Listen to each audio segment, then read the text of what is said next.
nome é Bruno Hoppe, engenheiro eletricista, formado na URGS em 65 e depois 66, 67 eu fui fazer uma pós-graduação na Alemanha, voltei em 68 e um dos meus primeiros trabalhos foi no Hospital de Clínicas a convite do engenheiro João Carlos Rolim Morgante. Fiquei aqui por 2 anos ajudando a botar o hospital em condições de funcionamento. Casado, pai de 2 filhos e atuo depois daqui do hospital, fui para o Gerdau durante 10 anos, depois virei consultor internacional na área de siderurgia e continuo na ativa até hoje, dando consultoria online simplesmente. Essa é a minha breve história. Eu morei em Porto Alegre, nasci aqui e a gente conhecia o Elefante Branco, né? Que era esse prédio que sempre existiu e vazio. Quando eu voltei da Alemanha, do meu pós-graduação na Alemanha, em 67, eu fui trabalhar no escritório de engenharia do engenheiro Morgante, mas em seguida ele me convidou para vir para o hospital, porque ele tinha sido nomeado pelo reitor Faraco, junto com o Franciscone e o Rubem, para colocar o hospital em condições de funcionamento, não em funcionamento, em condições de funcionamento. E o que a gente encontrou aqui? Encontrou um final de obra.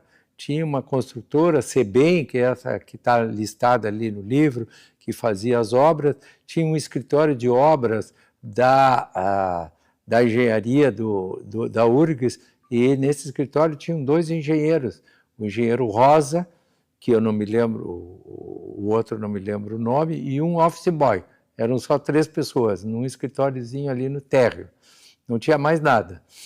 Aí montaram um escritório no primeiro andar, aqui quem sobe entra à direita lá em cima, onde se instalou numa sala o Rubem e o Morgante e o Clóvis. Na outra sala, na antessala, era uma secretária, e uma primeira máquina Xerox que eu vi, estava aqui, né? E uma salinha para mim, que era a minha mesa.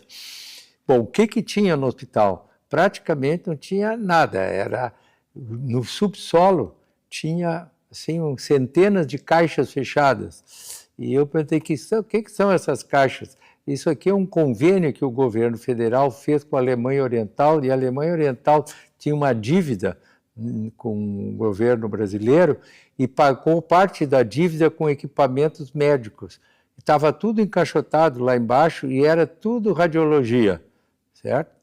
Como eu tinha vindo da Alemanha, abri as caixas, peguei os manuais, vamos instalar esse equipamento. Mas para instalar esse equipamento tem que instalar lá na radiologia. E eu conheci o Dr. Darcy Ilha, que apareceu como o professor de radiologia. E aí contrataram a Vera Fabrício para fazer a parte preparar as salas da radiologia. Eu sei bem onde é, sobe aqui, à direita, toda uma corredor de salas, mas as salas vazias, né? O que a gente fez? A Vera fez o projeto, então já tinham contratado mais gente, contratado a Vera depois de mim. Eu fui o primeiro, provavelmente. Depois veio a Vera para fazer a sala, era tudo revestido de chumbo, a sala com lambris revestido de chumbo, aí que eu aprendi que sala de raio-x é revestido de chumbo, tinha um laboratório para revelar as radiografias, porque naquele tempo tudo ainda era chapa, né? Mas não tinha rede elétrica, porque a rede elétrica que tinha era aqui na Ramiro um poste com um medidorzinho para iluminar as salas, não tinha mais nada. Bom, mas rede elétrica nós precisamos vir com a CE. Fomos lá no subsolo, tinha uma subestação, mas não tinha ligação com a CE. Então, lá, como eu sou engenheiro eletricista, me coube entrar em contato com a CE para ver como é que o hospital ia ser alimentado.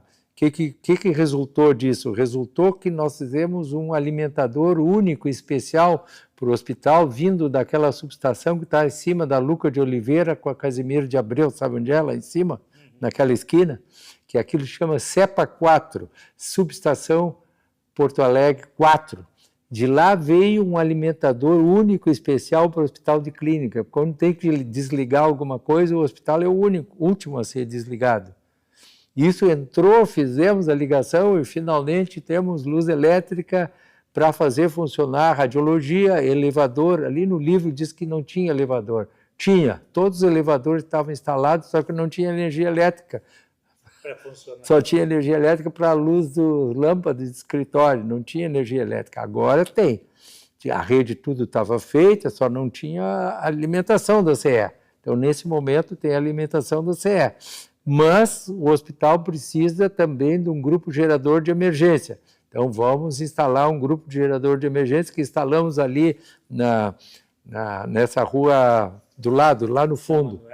É, São Manuel. Lá tem uma casa, quando a gente entra ali tem uma casinha lá que tem 2 geradores de 500 kVA cada um, que fui eu que instalei.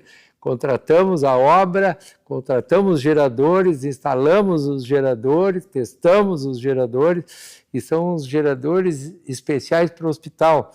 Eles estão pré-aquecidos, a água e o óleo estão aquecidos. Então, quando falta luz, eles em 30 segundos, eles ligam, arrancam, aceleram e conectam na rede do hospital. Mas não tinha água. A água também era ligação provisória. Então, vai no DEMAI, trata ligação da água definitiva. Sim. E o esgoto? Não tinha nada. Vamos ligar o esgoto. Onde que se liga o esgoto? Nós vamos ligar o esgoto num coletor que passa na beira do Arroio Dilúvio. Então, fizemos essa obra do hospital pela São Manuel até o Arroio Dilúvio para conectar num coletor. Não é no Arroio Dilúvio. Não é direto no... Não. Na margem aqui, na beira da margem, tem um coletor gigante, deve ter 1 metro, 2 metros de diâmetro, que... Eu não conheço a regra, despejo no Guaíba, mas lá no fim do arroio, né? Mas nós ligamos nesse coletor por projeto do DEMAI. Então, o que foi? Luz elétrica, gerador de emergência, água com o DEMAI e esgoto. Então, aí o hospital agora pode funcionar, né? Mas faltava telefonia. Então, botamos uma central telefônica, que era aqui embaixo no térreo, não sei onde é que é hoje. Hoje não tem mais, tudo automático, certo? Mas junto nesse equipamento da Alemanha veio todo um equipamento de microfilmagem. Na época era tudo era microfilmado, então montamos ali no térreo um laboratório de microfilmagem, contratamos um fotógrafo que foi contratado. Tudo isso esse grupo fez, imagina, né? Trabalheira. E aí, mas além disso, o hospital precisa de oxigênio. Tem a rede de oxigênio, mas não tem conexão, alimentação. Então, contrata o fornecimento de oxigênio. Aí sim tem uma coisa interessante, que eu conto para os meus colegas de engenheiro. Para ligar uma rede de oxigênio, ou de ar comprimido, ou de água, tu liga a rede e procura ver se essa rede está estanque, se não tem vazamento em algum lugar. Né? Então, como é que a gente faz o teste?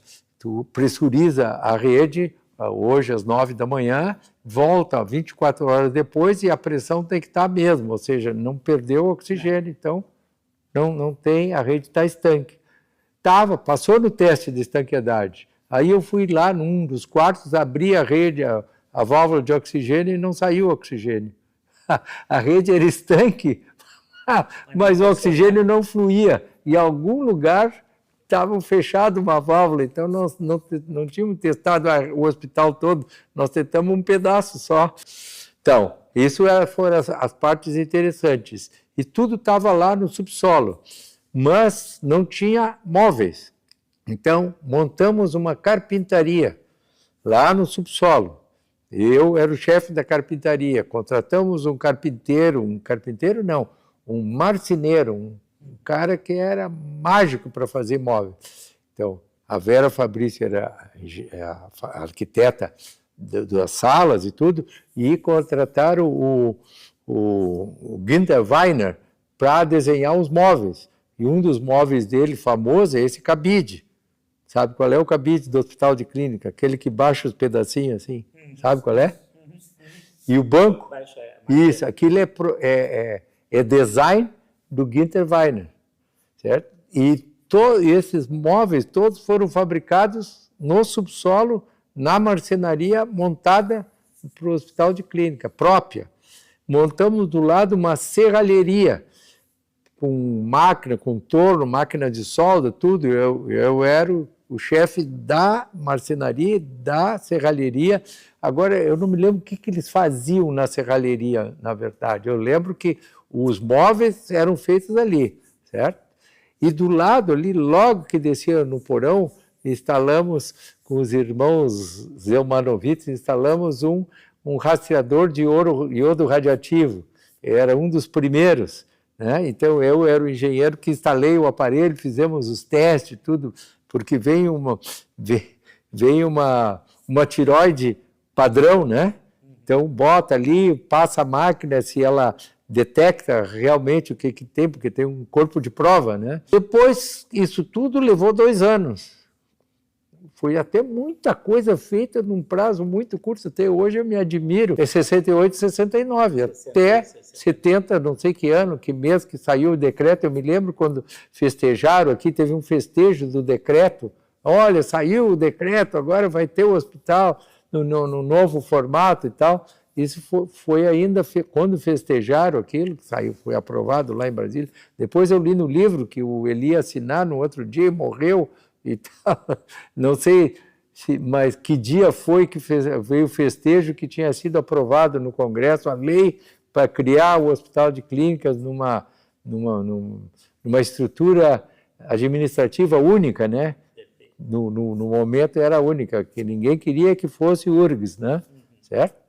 Mas nesse tempo que eu estive aqui, de 68 a 69, o Dr. Bopp veio com o consultório, foi o primeiro consultório que abriu nessa ala aqui, que estava o Lúcio Bax, o Gilberto Miller, e naquela época também fiquei bem amigo do Dr. Leivas Job, que era gastro, né? O que ele era, o Leivas Job? Acho que era gastro, porque depois ele fez uma endoscopia comigo. Sim. Aí, anos depois, muitos anos depois, eu tive uma úlcera e tal, e vim aqui consultar com ele. E ali ele disse, não, nós vamos fazer uma endoscopia. Aí fomos lá, fizemos endoscopia nesse corredor comprido para lá. E aí ele disse, Bruno, é o seguinte, para não te judiar ou machucar muito, eu vou usar um endoscópio infantil. Aí eu fiquei pensando assim, por que não usa esse infantil para todos, só para o seu amigo, né? Porque eu acho que ele é mais fino, mais débil, pode quebrar, porque o endoscópio naquela época era um tubo reto, né? Sim. Enfiava assim em garganta a gente, tipo um engolidor de espada, né? O Balestrin era o cara do administrador, e ele era funcionário. Como o Rubem, o Morgante e o Dr. Clóvis. Eu nunca fui funcionário, eu era contratado, pagava por mensal. Eu trouxe a minha carteira de trabalho ali, mas na minha carteira de trabalho eu só achei o meu contrato que eu fui professor no lugar do Morgante, né? Na verdade, auxiliar de ensino, né? Então, eu tenho os contratos do auxiliar de ensino na minha carteira de trabalho. Esse escritório que tinha aqui da divisão de obras da URGS, né? Tinha um escritório aqui que não fazia nada, tinham dois engenheiros, mas não tinham atividade nenhuma, então eles estavam ali,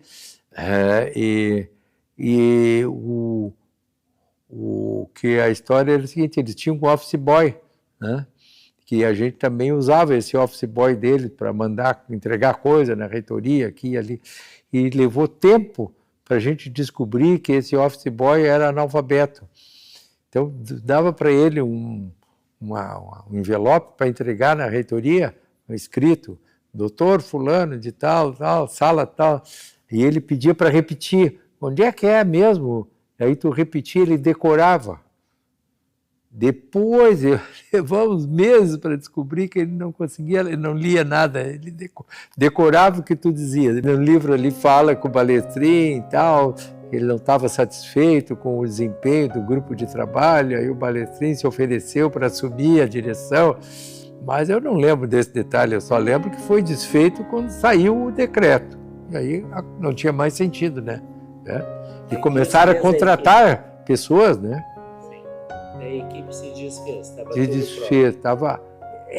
tudo pronto, eu acho que não. Tinha muito o que fazer, tanto é que a Vera ficou mais 10 anos fazendo coisa, né?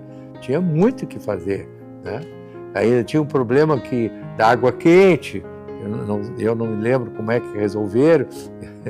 Eu sei que tinha um consultório, tinha um médico que tinha lá uma sala, não sei qual era, que tinha uma coluna que estava atrapalhando, então ele queria que te retirasse aquela coluna. Aí a gente disse, olha, doutor, não dá para retirar essa coluna, vai cair o prédio todo. Tinha um almoxarifado, um andar inteiro que era um almoxarifado de vidraria, de tudo, mas tudo abandonado, devia estar ali há muitos anos, cheio de pó e tudo, sabe? Eles, ao longo dos anos, foram comprando coisas, mas estava tudo estocado, não estava parado, não estava em uso ainda.